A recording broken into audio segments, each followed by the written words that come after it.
Welcome to Hypnochix. I'm Victoria Holtz, and this is Joyce Morales. Hi. And today we are actually going to talk a little bit about transformation. But what is transformation and what is it to you? So we actually came up with a type of a formula of effective methods that we had put together in a workshop that we would like to, kind of discuss about. And that's what we're doing today and talking about transformation. All right. So basically, this workshop is going to be based on the Alice in Wonderland kind of looking through, or Alice looking through the looking glass, right? Did I say that right? Yes. Yeah, you did. Yes. So it's going to be themed in this way. So Joyce here has a very unique talent where she can actually, I don't know if it counts as a talent, but I'm a movie nerd. It's a talent because the way she breaks it down into the metaphorical ways that she does it and the therapeutic ways, she'll take your favorite movie and she's able to almost like psychoanalyze what the characters are meaning throughout the movie, but she can apply it in the therapeutic setting. So we thought this would be a fun way to do our workshops. And yeah, I hope everybody likes it. Yeah, it was definitely a lot of fun to do. Yes. And I can't wait to let everybody have a chance to see it. Yeah, absolutely. It's amazing how we combined, your typical therapeutic ways of addressing, like let's say limiting beliefs, and maybe when you're having those resistance when you're trying to get to your goal, but we had created it in a way where it's not your, I guess you would say, so stuffy. Yeah. So we made it fun. Yeah. So if you're like a fan of a certain movie or not, you don't even have to be a fan of Alice in Wonderland, because it's just the, I don't know if Joyce would agree with me because she's the movie buff. And I'm like always out of the loop. She's like, have you seen this movie? I'm like, no, I haven't seen that movie. But yeah, then I bombard you with a million different YouTube trailers. Yes. Like I did earlier about Chris Maloney, because like I'm in love with him. I'm sorry to his wife. Sorry, but yes, I do. Yes. Like it, and we're going to talk about manifesting. If I can manifest an autographed picture of him, maybe also of him in his butt, I don't know, I will take it. Hey. No, just kidding. Maybe we should edit that part out. Don't doubt what can happen. Anything can happen. I know. I'm like, oh, I have so many friends that are priests. I'm sorry. I'm so sorry. I'm sure they'll be forgiven. You'll be family portraits, fine. Family portraits, fine. I'll just pencil myself in the corner and like like the distant cousin that's just like, hey, what's up? Distant cousin. Okay. Anyway. Perfect. Yes, you can just squeeze yourself in the family portrait. You never know. Maybe somewhere he could. I'm getting pretty good at digital animation. Photoshop. So I'll just like myself right there in the corner. Yes, that's good thinking. See, you're being solution focused. Yes. Which we will also address in the workshop, being more solution focused than problem focused, which a lot of people do. We get presented with a problem, a challenge in our life, and what do? We focus on that. But we're going to, teach you how to become more solution focused, because that's part of transformation. If you want to change your life, you got to change your ways of thinking. So, I mean, it's very easy, to change your outside appearance. You can change your hair, your clothes, and, your makeup or whatever. But, you're not really working on the inside, which really counts. So, but yeah, we had put this together in a very fun way. And as you can see, we're not very stuffy, kind of. We like to have fun. It depends what time of the day. Well, yeah, I mean, it's late now.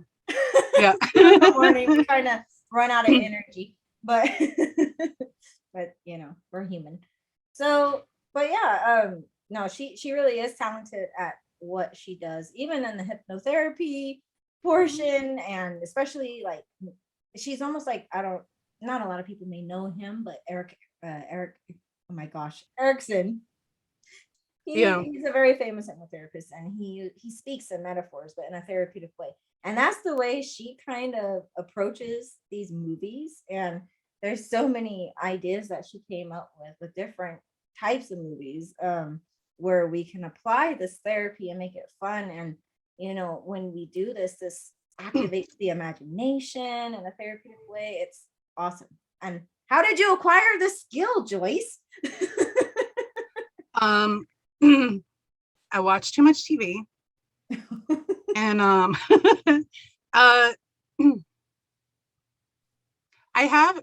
have two siblings, but I didn't grow up with either one of them. So I was still kind of like an only child. And I just kind of really poured myself into shows. And, they were a creative kind of or fun outlet for me as a kid. And a lot of times just when I think, somebody's telling me about something, it'll remind me of a scene of another movie.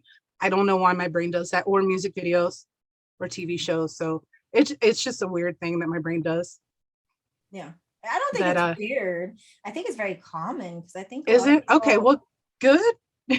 Well, I mean, I think a lot of people like to escape into TV shows and movies because they like to live vicariously through those characters, and find what relates to them, or even something they, inspired to be, Yeah, I'll give you that.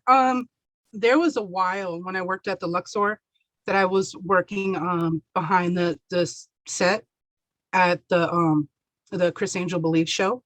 And I was doing security, but I was friends with all the stagehands and everything. This was after I got out of the military. And so I really got to see how the back of the house was done for shows. And I can't reveal any secrets. I signed a clause. I'm not going to. But, oh, come on. I just can't. Darn it. But so whenever I watch stuff, I also now watch it from like the back of the house version. Mentally, I'm thinking about how much work people put into it. And you would almost think that it would ruin a movie for you, but it gave me an extra level of appreciation, because like all of the amount of work that went, not just to create the story, but to create the visuals and to make this whole little world. Yeah. And honestly, any show is just a story about people. So why wouldn't they relate to us? Yeah. When we're watching a show, just for recreation or because we're bored, we're going to find ourselves in a character. One of them we're going to identify with the most because they have similar traits to us, or they've had a similar problem.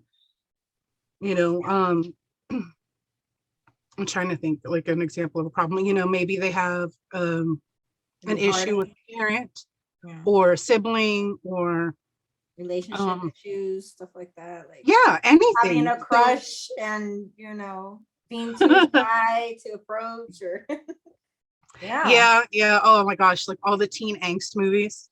Yes. They're all relatable to us somehow. Yeah. And that's also, I think too, why like meme culture is so big, because we can take little tiny clips of those things that were relevant to us. And then with the facial expressions and whatever's captured in the picture, that we can kind of put it in different situations, but still know what the other person is trying to get at. Absolutely. As you know, I speak in GIF.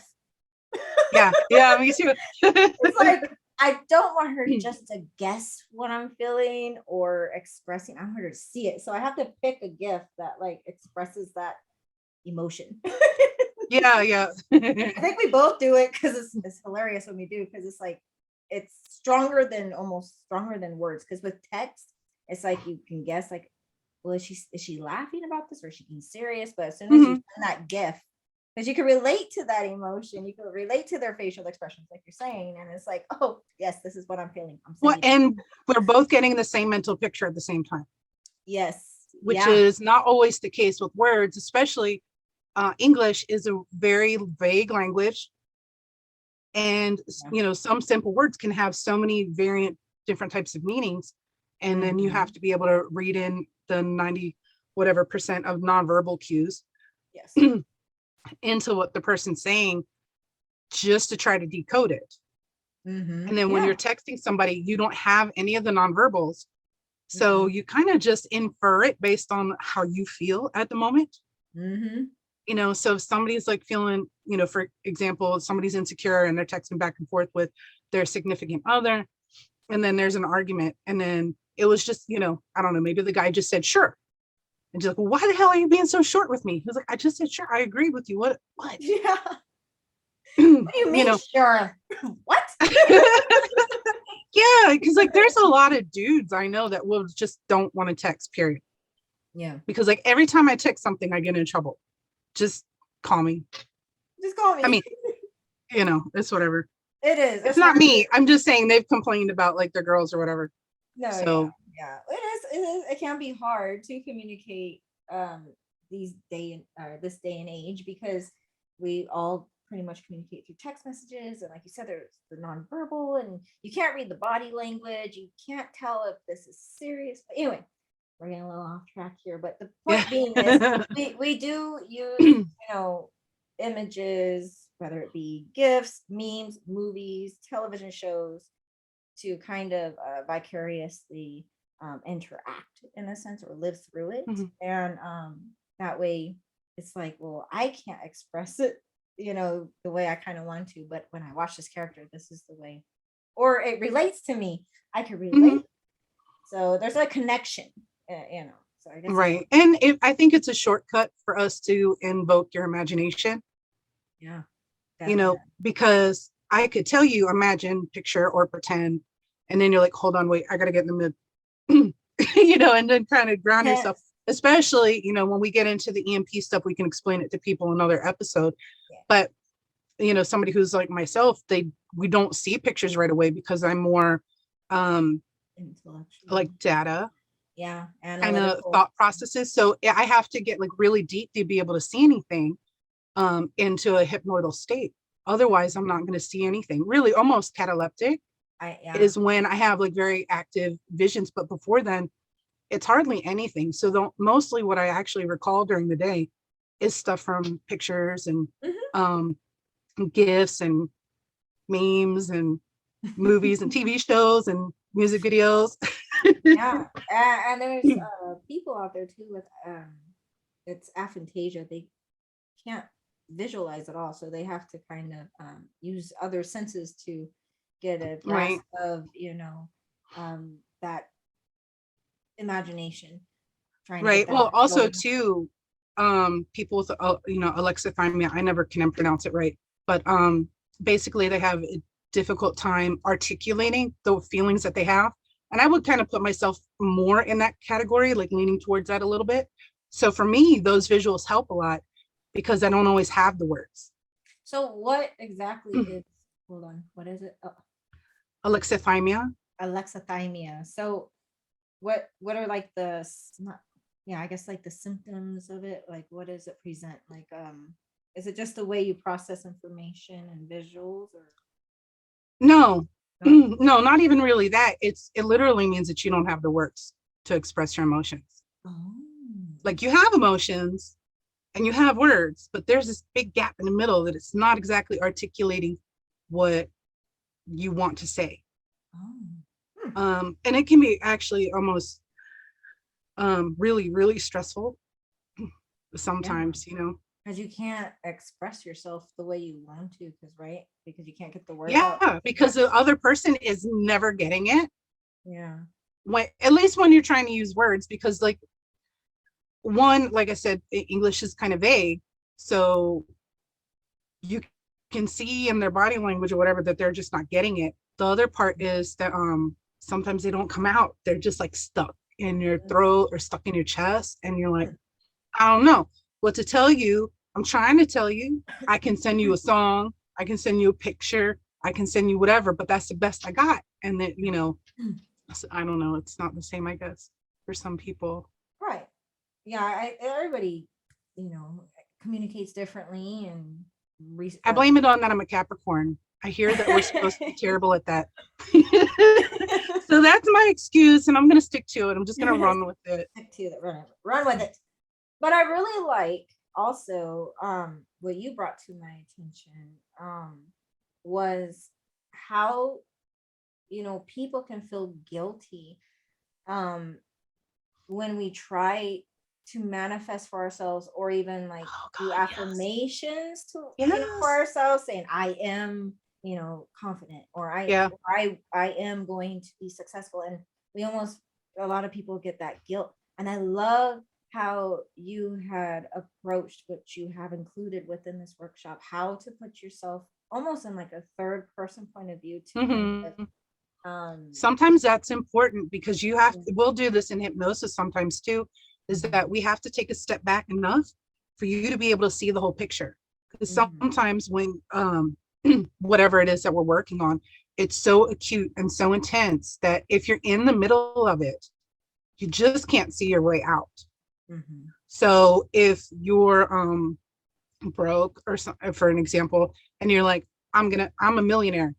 Mhm. Well, the first thing your brain is gonna say, no, the fuck I'm not.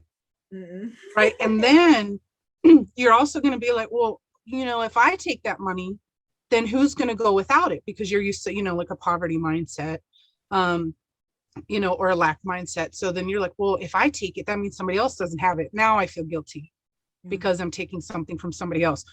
Where really, the universe is infinite, and there's so much resources on earth that get wasted every day because people aren't using them, you Right. know so just stuff like that, it helps to kind of step out of the situation a little bit, Mhm. where you can either see it from a third person, or just talk about yourself in the third person. And if you're writing affirmations, or Mhm. even just to say, instead of saying I am a millionaire, be like, I choose to be a millionaire. That Mhm. gives you permission right now to not be there yet, Yeah. but still affirms that it will happen.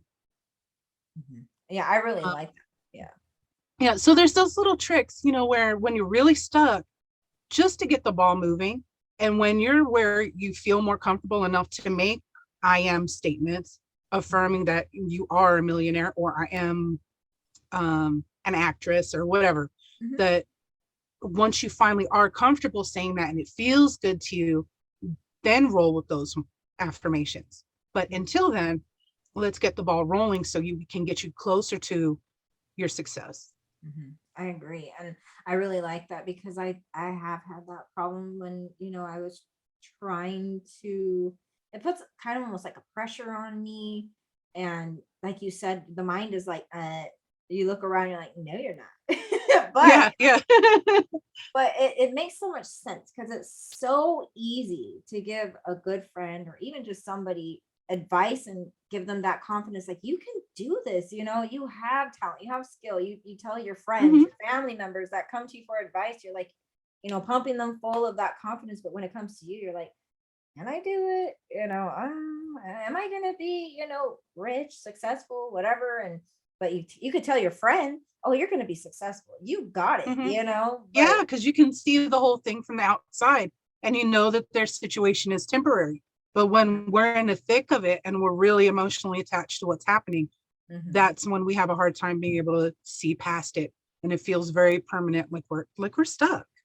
Yeah, definitely. Yeah.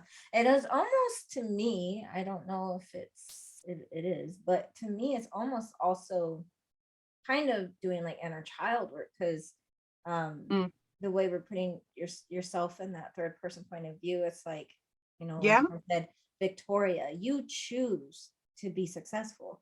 It's like you're talking to that, almost like yeah. that wounded child, or that shadow self, or whatever, as well. So not only are Hmm. you able to kind of pretend, even like I'm talking to a friend and I'm going to pump them up, but you're Right, also healing that part of you. right. So, okay, so since you brought up shadow self, I would just kind of like to mention for people who aren't already familiar with doing any kind of shadow work, that your shadow self is really your wounded child. Like if you imagine a child throwing temper tantrums because they're not getting the attention, they're being ignored, they're not being heard. So that's your shadow self. And once you can give it the proper attention and love, honor, and respect your inner child, and cherish it, even because there's a lot of wisdom there. The reason why they're loud and noisy and having these things is because you have needs that are not being met. Mhm. They're trying to get you to meet them, and you're busy ignoring yourself, for maybe it's safety, depending on what's going on, but whatever your reasons are, that's coming up and it's like, these need to be dealt with. And I'm going to have a temper tantrum until we do. Yeah. And so once we take that time to really address those things, then the shadow self kind of subsides. And then you just have this inner child that you can reintegrate into yourself. And it feels a lot better. Yeah. I mean, it kind of, that also kind of steps into another thing that we're teaching the people who are joining in this workshop, is we're teaching them how to actually speak to the universe. I mean, a lot of people may address it in different ways, maybe God, spirit, whatever, however you want to address it. Creator. There's no wrong way. But we teach how to actually speak to the universe, because as me and Joyce know, it's almost like the universe is like a loving, unconditional loving parent, and it wants to gift us, but we put it in a way where it's like you might be reacting in the way where the universe is, you're kind of like you're arguing with it, instead of like taking in the challenges as this is a lesson, and there's a reason for this lesson, and it's preparing me and getting me ready for this big gift that's coming to me. And I know a lot of people may think about, could you maybe put that in a form of like a story that might be a little bit easier for people to put into context? Put it in a story? Yeah, just a little one, so maybe people can kind of like imagine where you're going with that. Yeah, so I think until they sit in with us, they're not going to fully understand what we mean by that. If you could just like right, I can give it a shot. All right, so to give like a little because the way we approach it in the workshop, we go into further detail, but the way you have to think about it is, when you're a child and you have your parents, right, or maybe your primary caretakers, imagine that they're healthy. It's a healthy family. It's a healthy family setting, right?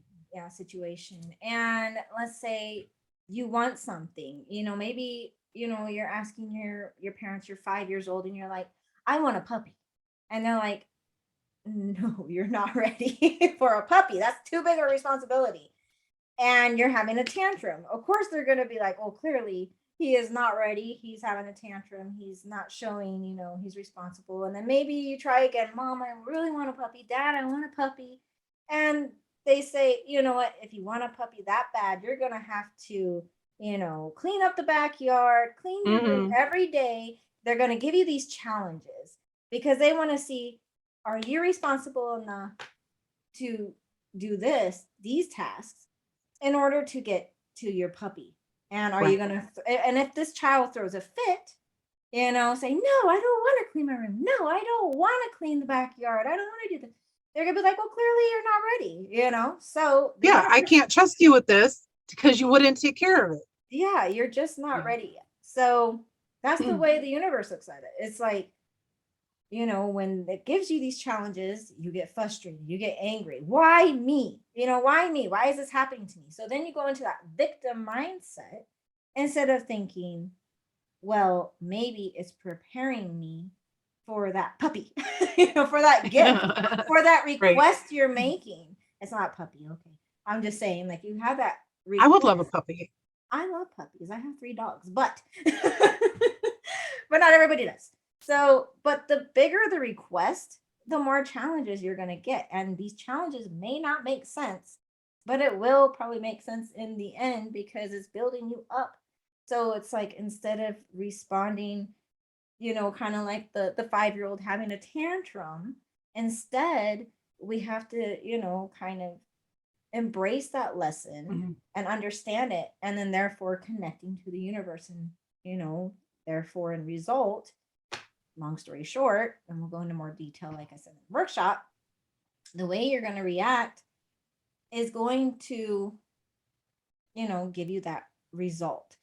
Because when you are, having these frustrations and stuff like that, I mean, we're human, we're going to have frustrations, but then you're being problem focused instead of solution focused. You're focusing on the main problem and you're just constantly going through these patterns over and over again. Like, I can't get anywhere. I'm stuck. I can't move forward. So instead of being And we all do that. I have totally been there too, we all have, and then, but then we're like, oh, I got to catch myself. I'm a hypnotherapist. I know better. yes. So yes. we're human, and we're actually, our brain count, I mean, the way our brains are set up, they're naturally wired for the negative, for our survival. So we have to be mindful every day to not slip back and revert into that mindset. But I'm sorry that I cut you off. No, you're great. Yeah, no, yeah, that's a great point, and that's exactly, we all go through it. Even if you think someone is perfect, no, we all go through it. We all become problem focused, but then it's like we have to stop and think, okay, how can I solve this problem instead of focusing on it? Yeah, because when we focus on it, you know what else we end up doing? We have these cognitive distortions that pop up, and we start to catastrophize. And now it's not only just this thing that happened, it's you know, like say it was an argument with a spouse or something. And then you're like, you never listen, you this, and then so there's absolutes and, you know, predicting like, oh, well, then if when we argued, now you're going to leave or whatever shit that, you know, our brains do. We always start to look at what are the worst possible outcomes because it's trying to prepare ourselves because our body, our subconscious and everything's wired for our survival. Just understand that it's going to happen and don't make it personal. Like don't feed the elephant, you know, like just let it, you know, pull the reins back in and just kind of get yourself back in control and redirect your thoughts in a more positive, beneficial way where you're like, okay, this sucked right now. Doesn't suck always, it sucked right now. Yeah. This one particular thing sucked, you know, and then you can start planning different ways, you know, what are you going to do different next time? Where can you go from here? Kind of stuff like that. But when we slip into all of the different types of cognitive distortions, you can really find yourself in this like hole of despair where you end up feeling completely helpless and just buried kind of by your own thoughts. And then, you know, then it's when we slip into that kind of depression and that funk, and it even gets to be sometimes so much like so difficult that it's even hard to even just take care of yourself as a person. Yeah. You know? Oh, absolutely. So, I mean, it can really escalate that bad. That's why it's so important to catch it in the beginning. When you notice that those thoughts are popping up, redirect them into something productive. Yes. Regroup. Yes. Solution focused. I don't know what that is. Okay. Solution focused. Don't focus on the problem for too long. Like it's almost metaphorically, I guess you could say. Let's say you're walking down a path. Technically you are walking down a path. You're trying to transform your life. You're walking down a new path. And there's a huge rock in your way. Are you going to stand there, you know, the whole time going, who put this here? Why is it here? Why God hates me. He put a rock right in front of me. Right in front of me. And why me? Why me? Why does this rock have to disturb my ways of walking through the path? You know, it's like cry at the rock, scream at it. Yeah. Throw yourself at it and punch it, and it's not going to move. So what are you going to do? You're going to think, how can I bypass this big rock that's in my way? Can I go around it? You know, what can I do? So, you know, you're going to notice the problem is there, of course, because it's there. But, you know, and we're human, so we're going to have emotions about it. But don't, you know, focus on it for too long. Regroup, like Joyce said. And then you got to get solution focused and just be like, okay, what's my next step? How can I strategize this where I can make it work? You know? So, but yeah. So that's really the huge part of a lot of this. And it affects how, you know, for the people that are interested in manifesting, it affects that, you know, and it, even if you weren't into manifesting, it just affects your daily life, because when you're ruminating, then it affects how you treat people, your affect, because like we said, you know, your nonverbals are more than 90% of how you express yourself. So if your eyebrows are furrowed or you have a cross look on your face, even if you're so used to being in that state, you feel like you're fine, other people are going to see you and like, what's wrong with you? Yeah. You know, are you okay? And then you get more annoyed and you're like, I'm fine, you know, whatever.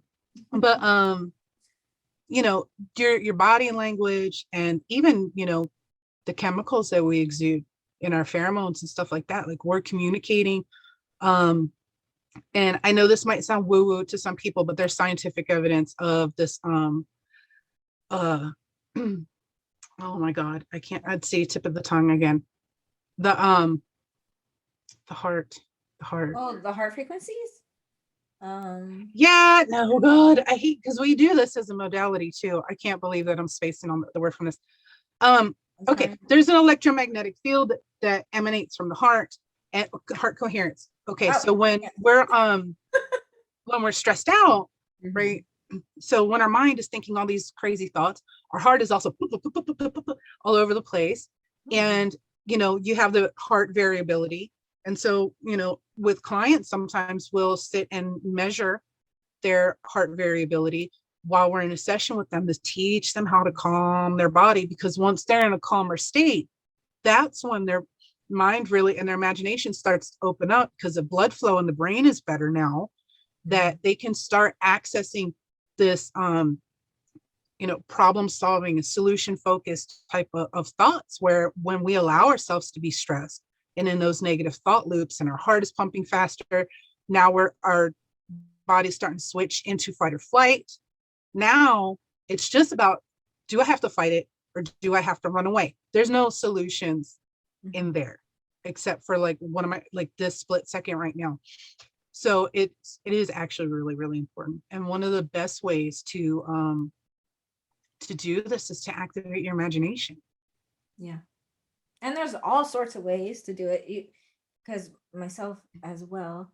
I mean, I can visualize, but like Joyce, it kind of takes me a little while. I have to kind of develop that picture. I'm like, when I have listened to meditations or hypnosis, I'm like, wait, slow down. I'm not ready yet. I'm still painting this picture.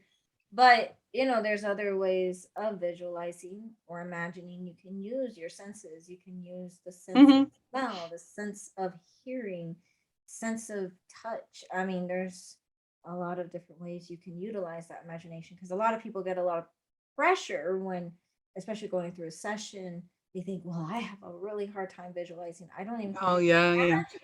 And it's like, you don't have to worry about that. Don't worry about visualizing. Let it come to you in, other ways. Maybe, remembering how it would sound or how it would smell, how it would taste, how it would feel. So we have our senses. So it's not always having to be visual. So, right. And also a grounding technique, since you're bringing up the senses, when we are really stressed out is, what do I feel on my skin? Do I feel the air on my skin? What does that feel like? Do I feel the clothes on my skin? Actually checking in with your physical senses. And then, what does my breath sound like? Is it fast? Is it shallow, or is it slower? And really just checking in with your body again, because we start to kind of disassociate a little bit when we get stressed out. Oh, absolutely. Yeah. Yeah. Definitely. Yes. Just we have a lot of powerful techniques we're going to share with you when you do this workshop. In fact, what we call is reframing your mind frame, your mindset of reframing the way that you may think of yourself, because a lot of people have a lot of negative thoughts about themselves, but it didn't come from you. It came from other people. Yeah, they were inherited. Yes. And taught to you. So you could have heard it from a parent, a sibling, maybe, classmates, maybe, who knows? But that's where you had, developed it. It's not your own words. It's not your own thoughts. Because when we're born, we don't. Well, sometimes it is. If you think about, say there's a parent who's just had a really terrible day, but of course, as the kid being younger, they don't have the mental capacity to see somebody else's point of view yet, to be like, oh, well, they had a bad day at work, because they're 4 or 5 years old. That part of the brain has not developed yet. And then they're like, well, mommy was mean to me, so how do I make mommy stop being mean to me? And then especially if it's something that happens a lot, then they were like, well, either mommy's bad or I'm bad, Mm-hmm. and then sometimes it's both. They decided both, but when our parents can be like, maybe they didn't mean to be that way, but if they were really critical, then somebody can grow up to have really poor self-esteem and think that everything is wrong with them and that they're just not valuable as a human being. And then they can deal with, a lot of health problems and mental health problems and quality of life issues, have a hard time with relationships in adulthood, So there's a lot going on. So this is really why it's important for us to kind of tackle this with you. Yeah. That's why we designed it the way we did. But we figured, it would be nice to do it in a fun way and something that's going to help. Because it's a heavy, some of it's heavy topic. So if we deal with it in a funner way, it won't feel so. Yeah. And also, if it does tend to get uncomfortable, like, feeling guilty, you're doing something nice for yourself, you can jump into a character that you enjoy from this particular movie and be like, well, I'm gonna be Alice, or I'm gonna be the Mad Hatter, who knows? Or you maybe I'm the Mad Hatter for sure. Yeah, or you could just make up a character that's not even there, and that's your own character. So that's the fun of imagination. You can do what you want in this particular theme. So yeah, it's all about transformation, and what better time than you need to do it now? The new year is here, and everybody's been doing their resolutions. Some might have fell off their resolutions already, but we could get you back on. Yes. Because with this whole thing, we're also going to take you through setting yourself up for success. So not just being able to visualize it and interrupt the cognitive distortions when they're popping up, but how do we get from this, where I am right now to this thing that I really want that seems really far away, maybe too far? How do I start bridging the gap so now that I see it's a possible reality for me? And so we're going to take you through those steps. Yeah. Because every adventure requires a first step. Right? Yeah, no, it does really. But that's also the name of the it is the subtitle of the workshop. The workshop. Because it's very true. You got to take that first step. And we're corny, so of course we had to tie it in. We are cheesy like that, so. But it really does take a first step, and it doesn't mean you have to take a huge step, even just the smallest step. It's progress. Baby steps are still forward. That's right. You're still moving. So yeah, but basically you get a hypnosis at the end. It's a very powerful workshop. I'm sure you'll be leaving. You get a copy of the hypnosis also. You experience it in the workshop. You get a copy of it to keep with you. Of course, you get a copy of the workbook, so you can work with it, while we're actually doing the stuff. We're going to give you time to work on this as a group. You don't have to share it. Everybody's just going to have time to do their own stuff. But we'll walk you through it so that if you have questions, you can ask them. And then we're going to do some breath work too.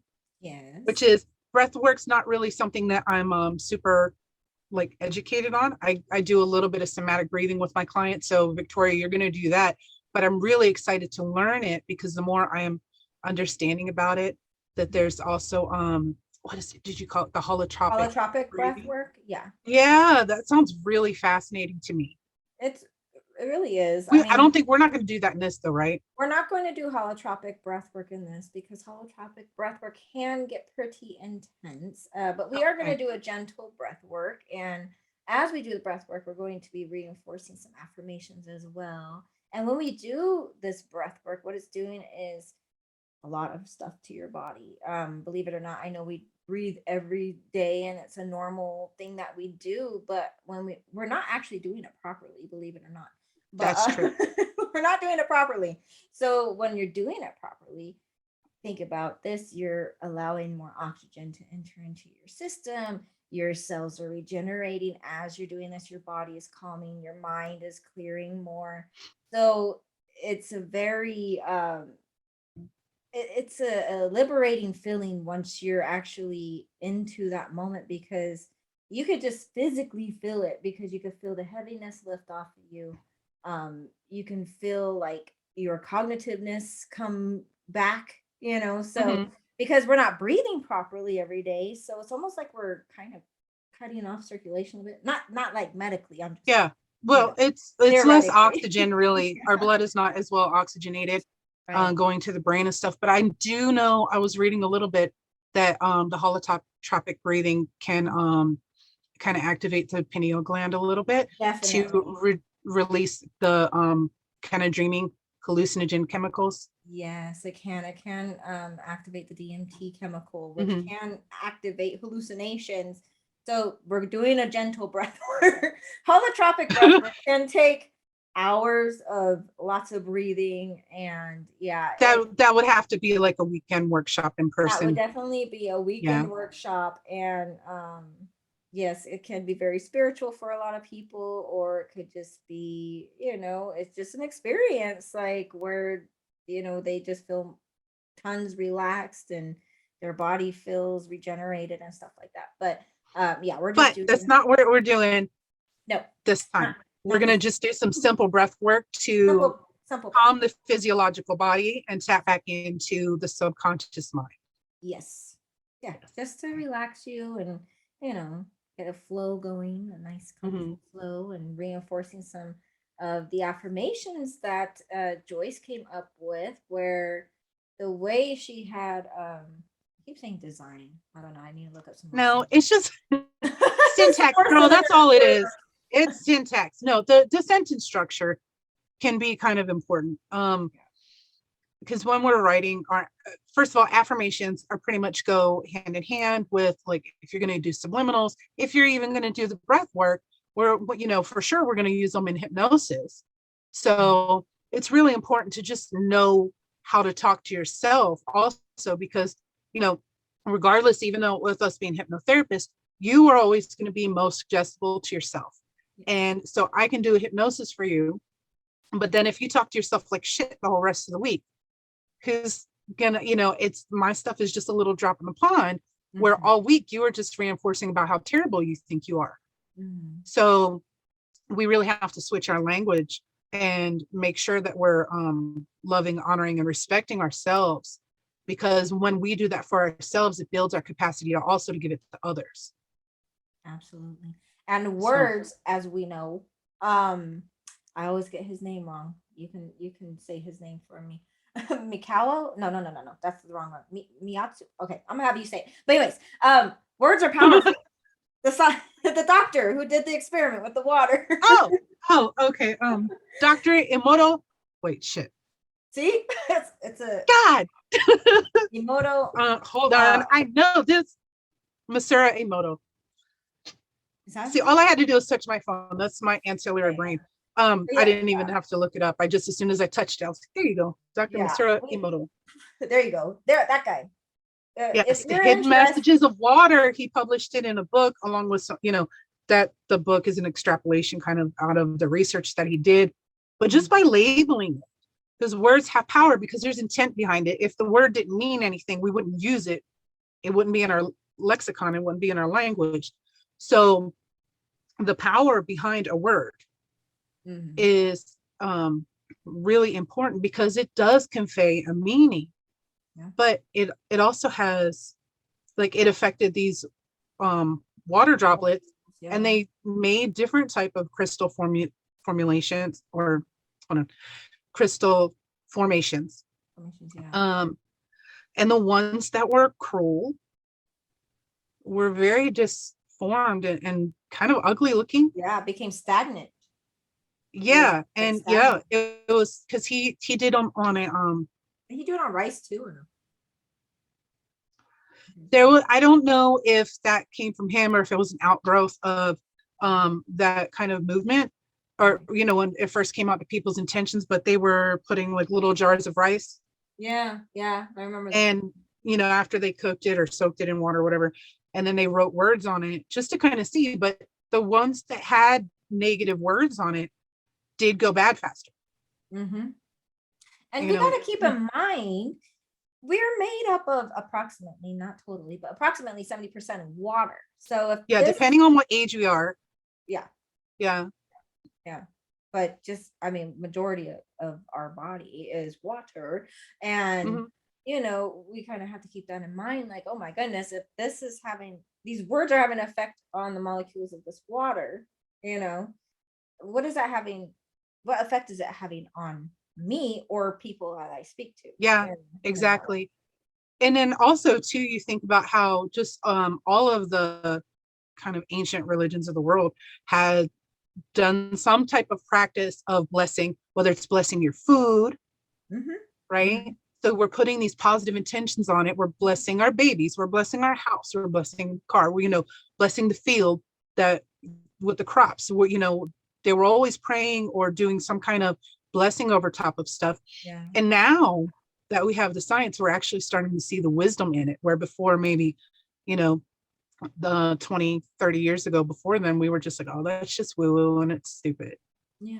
Well, even But like, now we're starting to realize that there's yeah, what we used to call spiritual is um is actual real in our physical space. We just didn't have the tools to measure it before. exactly. Well, just like energy healing uses a lot too. Like, I know they use symbols, but it's the intention, I believe. I think it's the intention behind the words as well. Mhm. Like when you're calling somebody, you know, a jerk, Right. Well, what is it? whatever. Joe Reiki doesn't use Sarah, I got like a hair on my face. Doesn't use symbols at all. Right. So there's also different branches of it. Mm-hmm. But yeah, in the end, it always comes down to your intentions. Yeah. Um, Because I think words because are really empty without that intention, right? Because you can yeah, say, and because I'm Orthodox, right? That I always when I do it for people and I'm doing the Reiki and I'll pray over them, whatever, and then I will seal them off with the Chiro, mm-hmm. and so that was like a really ancient early Christian symbol. And it just seal them with that at the end. So it all depends, on how everybody does it a little bit different too, according to their belief system. Mm-hmm. Whatever the symbols are, though, that the intentions are supposed to be for your benefit, for your peace, for your, comfort and health and better, understanding or whatever your situation is to kind of help you resolve and move forward, kind of clear that stagnant energy that we can have when we're in a funk. Yeah. Yeah. So, but yeah, read the book, check it out because it's really, really interesting. I think you would Mm-hmm. really enjoy how that all plays out because then it makes you kind of think like, wow, I need to start speaking a little nicer to myself because Yeah. if that's Oh, what's going on, I don't want that in my body. did And you that's ever where see what the bleep I've do heard we? of it. Yeah. Uh, it was a really great movie. Movies. See, I did it again. Yeah, it was really great because it kind of talks about this, and there was actually a section where they showed those the little crystal formations that were made in the water from Dr. Mhm. Masaru Emoto. But they also talked about some of the things that we're discussing now, and like imagine if you could actually think about the science of it and not just how you observe the physical world, but if you had the other tools to really see it, how are you affecting yourself or your kid or, these other people that you're interacting with by the way that you choose to speak? Yeah. Yeah. It's like you're actually not just affecting their emotions, you're affecting the molecules in their body and your own Yes. body. It's Mm-hmm. crazy. It's crazy, but it's Yeah. so true. Um and to get proof of it, I mean, think about how you react to stress. You get sick, you get pains. I mean, your body reacts to stress. So anyway, yeah, the book is Yeah, fascinating. we could go on that. That could be like a whole thing. Just Yeah, that can because it's yeah. very, very fascinating, and the way that these things that come to us negatively or positively can really affect us, like not just mentally Right. but physically as well and internally. So So yeah, so sorry. no, go ahead. Okay. So the gist is that we're really gonna start with getting you to pin down what it is that you actually do want, because a lot of times we think we want something and only to find out it's a Band-Aid. And what we really wanted was this underneath of it. So we're going to pin down really what you want. And then we're going to talk about your limiting beliefs around it, why you think you can't have it.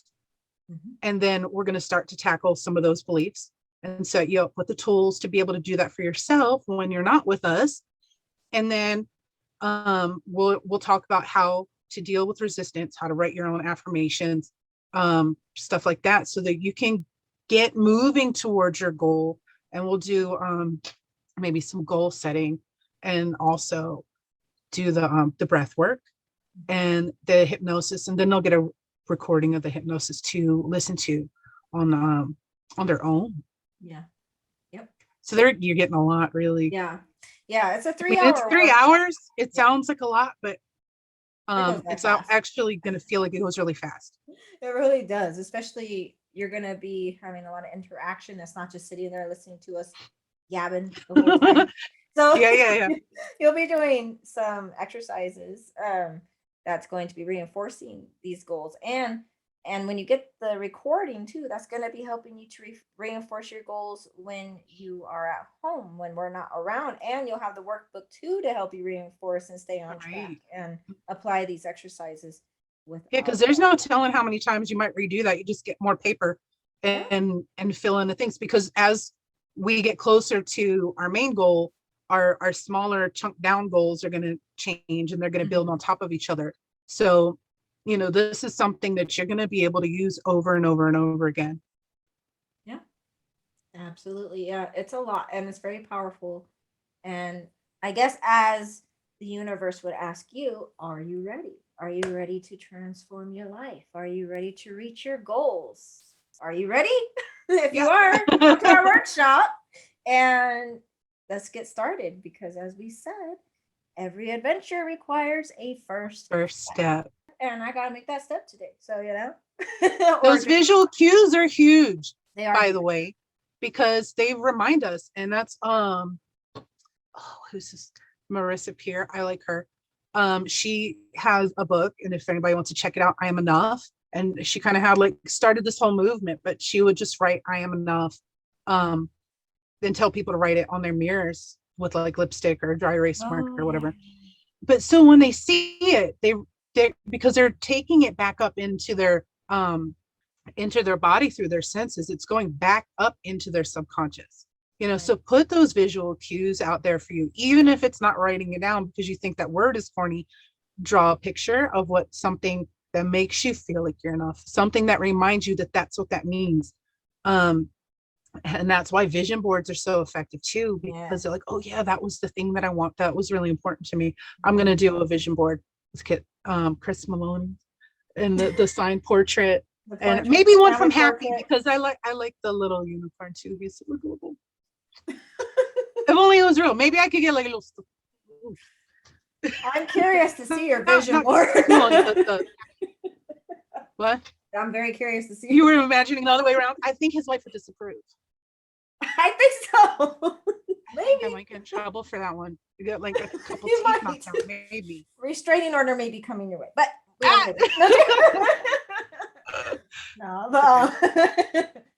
no, but for real, vision boards and stuff are very powerful, and especially with the hustle and bustle we go through on a daily basis, we get sidetracked and we get off track. And what you're doing is creating those new neural pathways, which we'll get into in the workshop.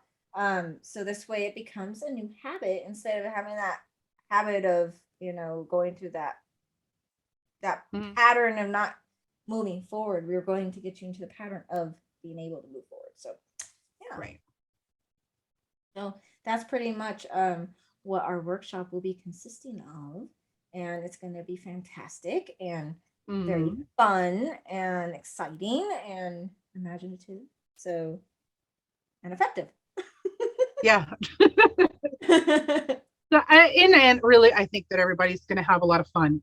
And I think that's the important part, is that, change work or transformation, whatever you want to call it, it doesn't have to be boring. Just because we're grown doesn't mean we have to be boring.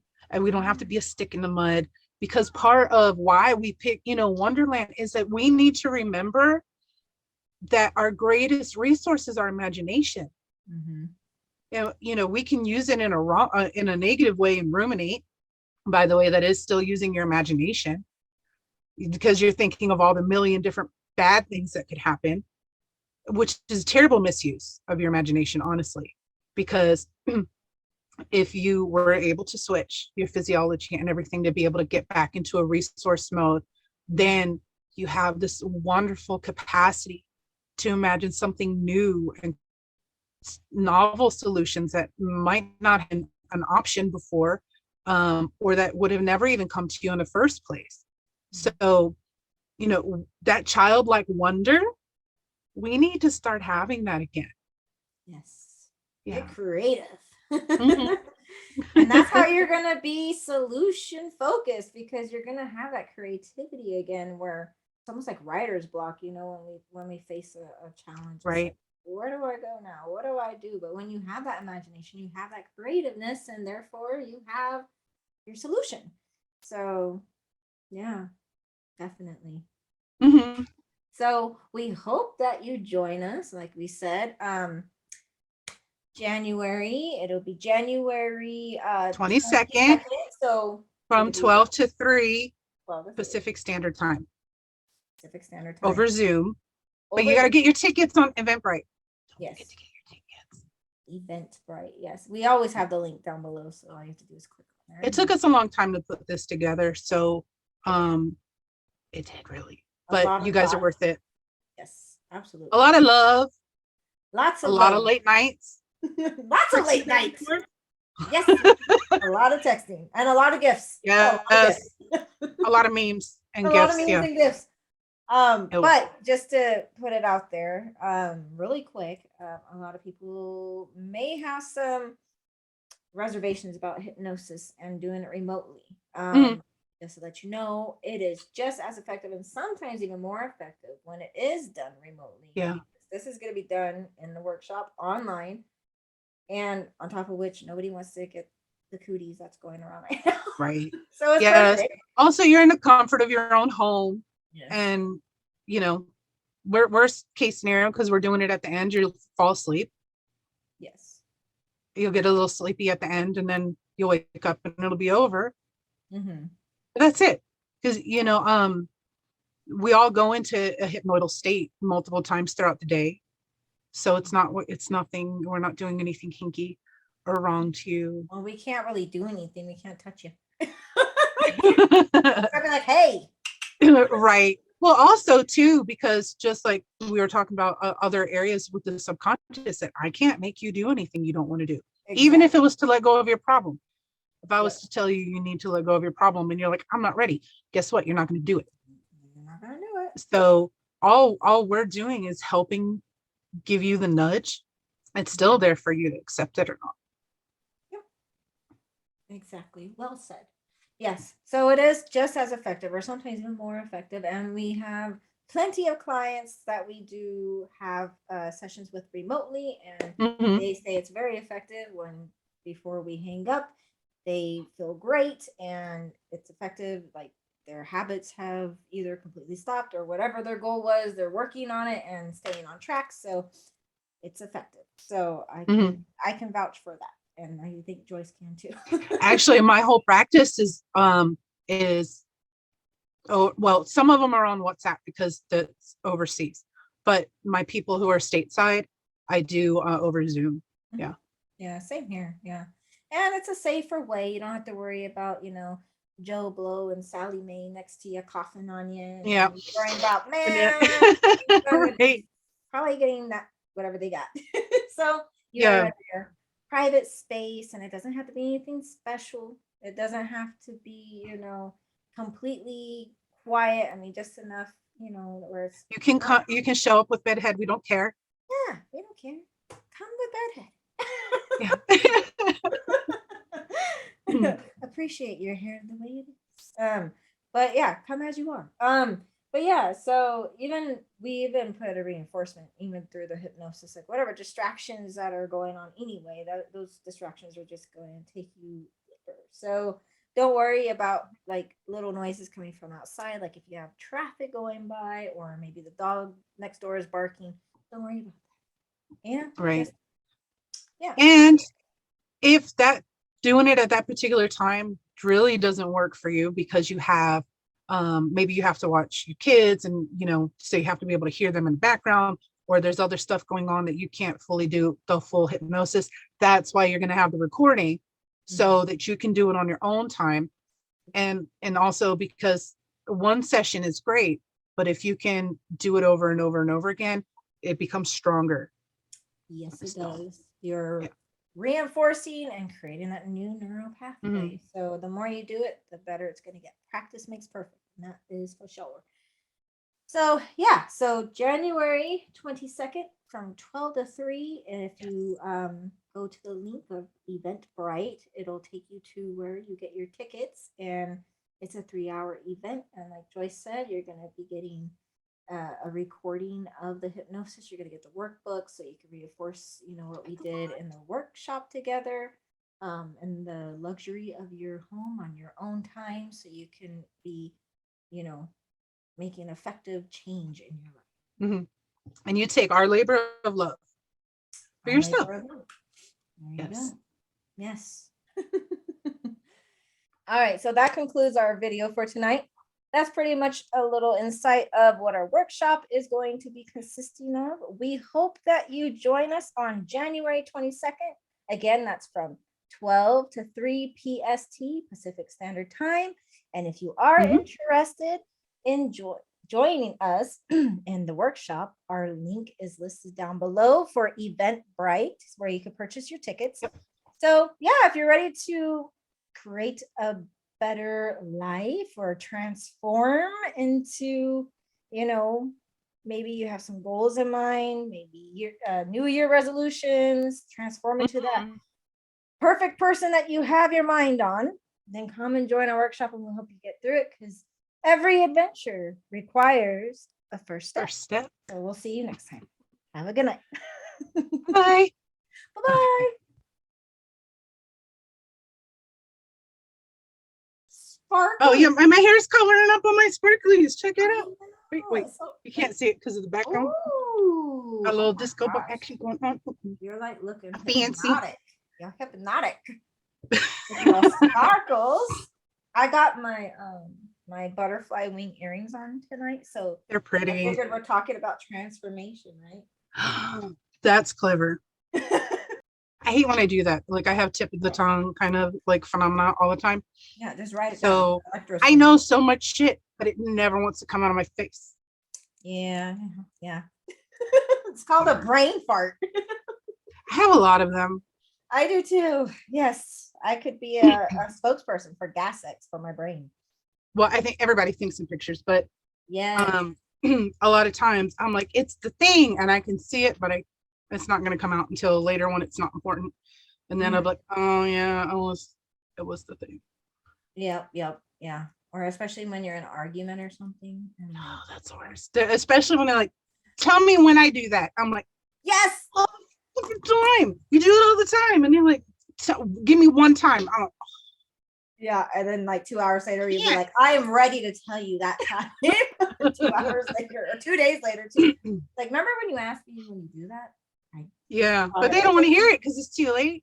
Yeah. They've already felt like they made their point because you couldn't come up with it. Yeah, and then they'll be like, well, yeah, you had to think about it. Yeah. I had to process what you're asking me. Okay. Wait. Wrangle them up. It's like my bra got twisted. Oh, got twisted.